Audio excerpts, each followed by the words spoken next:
hay-adda qaxoontiga iyo barakacayaasha ee qaranka Soomaaliland oo kaashanaysa hay-adda qaramada midoobay ee qaxoontiga adduunka ee UNHCR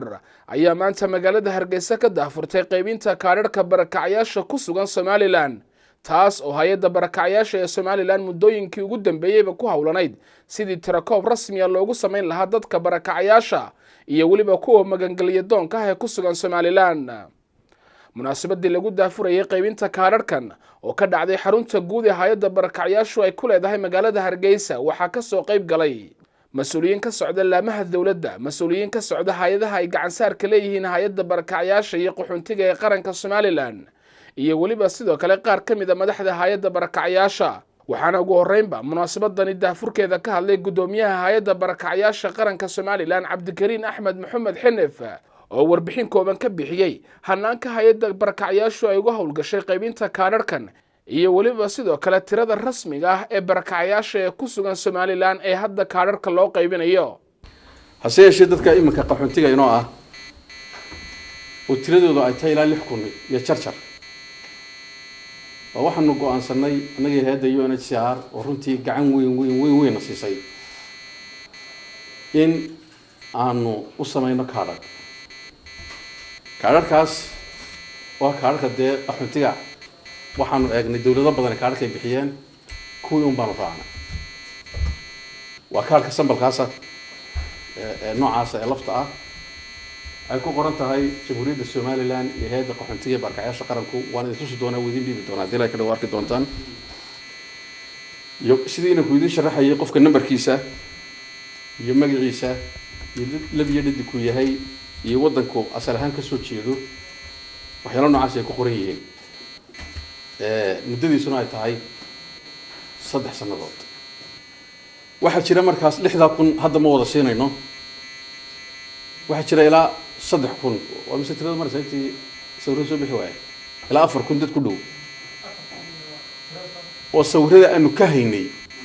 ay daabaci waayeen biritirada ay daabaci waayeen marka aanu go'aansanay iyaga in sawirro uu dib looga qaado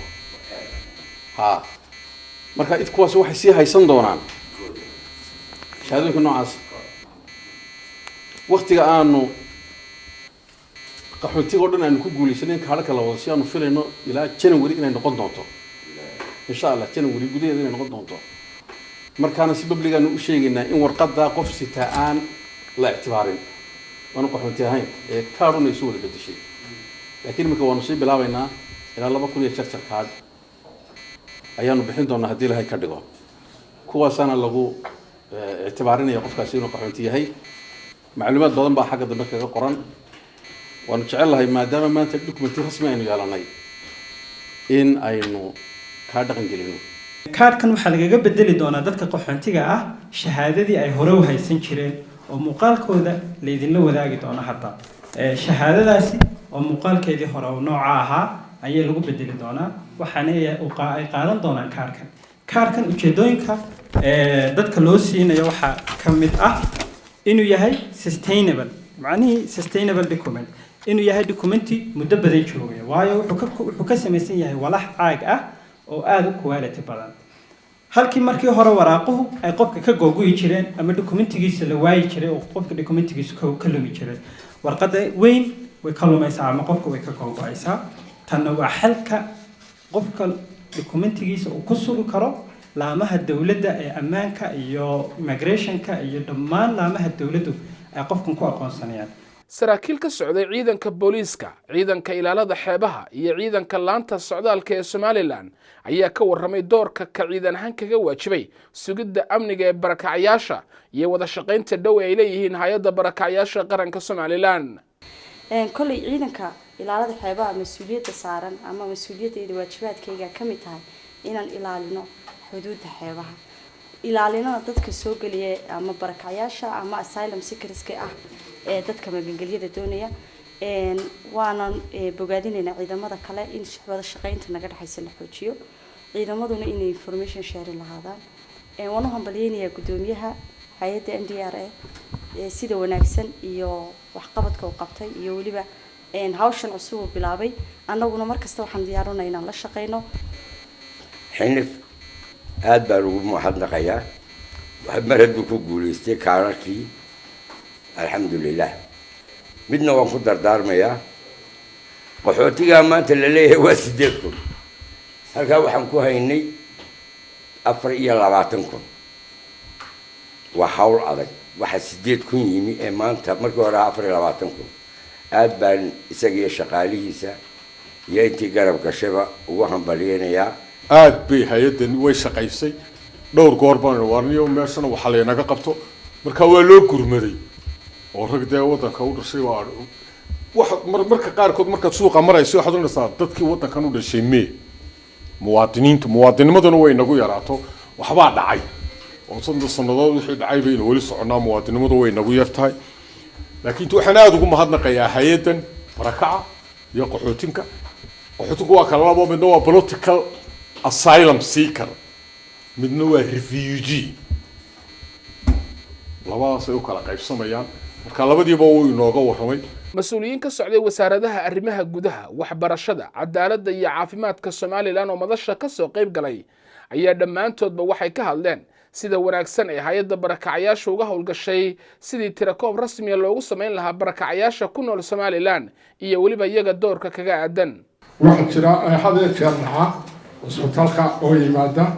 dad aad iyo aad u liita oo qaba HIV badhakobasi reedka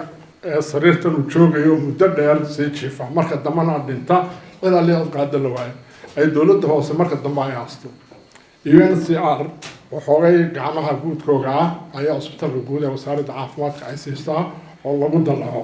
laakiin si hooyada uurka leh maanta magaalada Hargeysa joogta ee xanaanada timaada 20 kaloo qaxootiga ag jooga muddadii ay tan service-ka helay tan occupy gareysay marka maanta aad iyo aad baan ugu mahadnaqaynaa hay'adan kaarka ka samaysay oo aan ku talaabo qaadan doono qofka kaarkaas tabayana qofka lana dowladda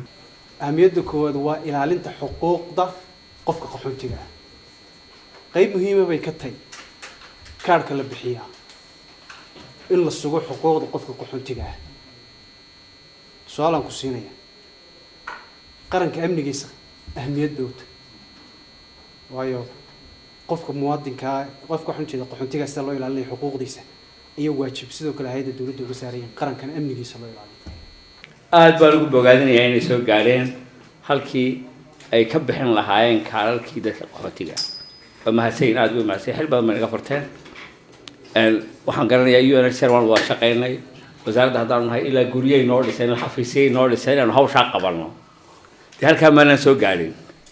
laakiin Cabdikariim iyo tiimkiisa aad baan ugu mahadnaqaynaa 1412 qaxoontiya oo aada goobaha waxbarashada wasaaradda waxbarashada hoos yimaada kuwaasi oo isugu jira laba qaybood oo run ahaantii inta u badana oo qaybaha u badana waa dadka ka soo barakacay dalka Ethiopia iyo dadka ka soo kacay dalka Yemen oo badan run ahaantii waxaanay tiradoodu kala yihiin haddii rag iyo dumar jinsiga loo kala saaro 723 waa dumar ama haween 689 waa female ama rag taasina waxay tusinaysaa inay goobaha waxbarashada ku badan yihiin dumarku waxa kale oo run ahaantii aad ugu mahad celinayaa hay'adda barakacayaasha kaarkan ay hadda diyaariyeen kaasi oo run ahaantii hadda ka aan u adeegsan doono in dadka goobta waxbarashada imanaya ay haystaan kaarka ay bixisay hay'adda barakacayaasha hay'adda qaxoontiga iyo barakacayaasha qaranka Soomaaliland ayaa sidoo kale sheegtay inay halka ka sii wadi doonto dadaalka ay ugu kurgalayso wax ka ogaanshiyaha xaaladaha nololeed ee barakacayaasha iyo dadka magangalya doonka ah ee ku nool Soomaaliland Zakariya Sudeysi telefishinka Sahan Hargeysa